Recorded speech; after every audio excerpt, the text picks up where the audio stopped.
माघ महात्म्य 24वां अध्याय। लोमश ऋषि कहने लगे कि पहले वह राजा तामिश नामी नरक में गया, अति दुखों को प्राप्त हुआ। फिर महारौब, फिर कालसूत्र नामी नरक में गया, फिर मूर्छा को प्राप्त हुआ। अनेक दुखों को भोगता हुआ वह प्रताप नाम के नरक में गया और नरकों से होता हुआ असीपत्र वन पहुंचाया गया। फिर लो धारक करके आदि नरक में गिराया गया। भगवान विष्णु के साथ द्वैष करने के कारण वह 21 युग तक भयंकर नरकों की यातना भोगता हुआ नरक से निकलकर हिमालय पर्वत पे बड़ा भारी पिशाच हुआ। उस वन में वह भूखा प्यासा फिरता रहा। उसको मेरू पर्वत पर भी कहीं खाने को न मिला, भोजन मिला और ना ही पीने को जल। तो वो भूख के कारण वह पिशाच घूमता हुआ एक समय प्लूप नाम के वन में जा निकला।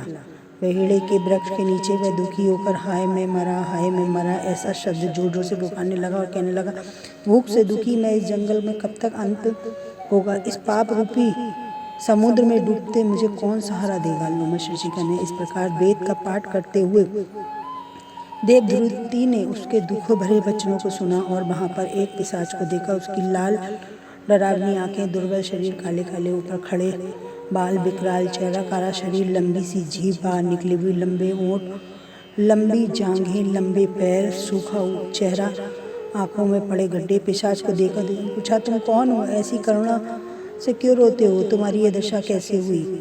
मैं तुम्हारा उपकार करूं। मेरे आश्रम पे आ जाने से कोई प्राणी दुखी नहीं रहता। वैष्णव लोग आनंद ही करते हैं। सो हे भद्रे, तुम दुख के कारण जल्दी कहो।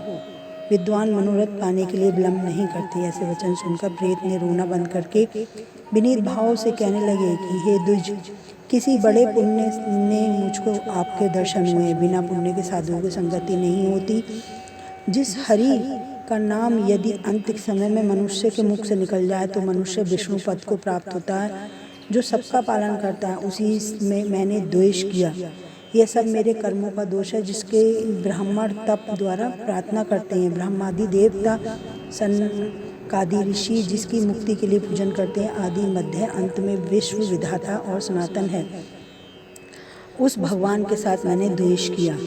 जो कुछ पुण्य के लिए पहले जन्म किए थे वे सब विष्णु की द्वेष रूपी अग्नि में भस्म हुआ। यदि किसी प्रकार मेरे इस पाप नष्ट हो जाए तो मैं भगवान विष्णु के सिवा किसी देवता का पूजन नहीं करूँगा। विष्णु भगवान से द्वेष कर मैंने बहुत दिनों तक नरक की यातना भोगी, पिशाच योनि में पड़ रहा। इस समय मैं किसी अच्छे कर्म के योग में आपके आश्रम में आया हूँ।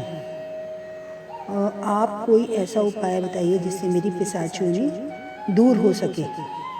देवद्रुति कहने लगे, यह माया देवता, मनुष्य, असुर सबकी स्मृति को मोहित कर देती है, जिससे धर्म का नाश करने वाला द्वेष उत्पन्न होता है। जगत के उत्पन्न करने वाले, रक्षा करने और नाश करने वाले जो सब प्राणियों की आत्मा, उसमें लोग द्वेष करते हैं, जिनके अर्पण करने से भी सब कर्म सफल हो जाते हैं।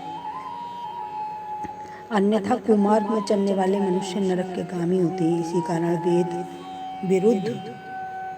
विरुद्ध कर्मों को त्यागना चाहिए।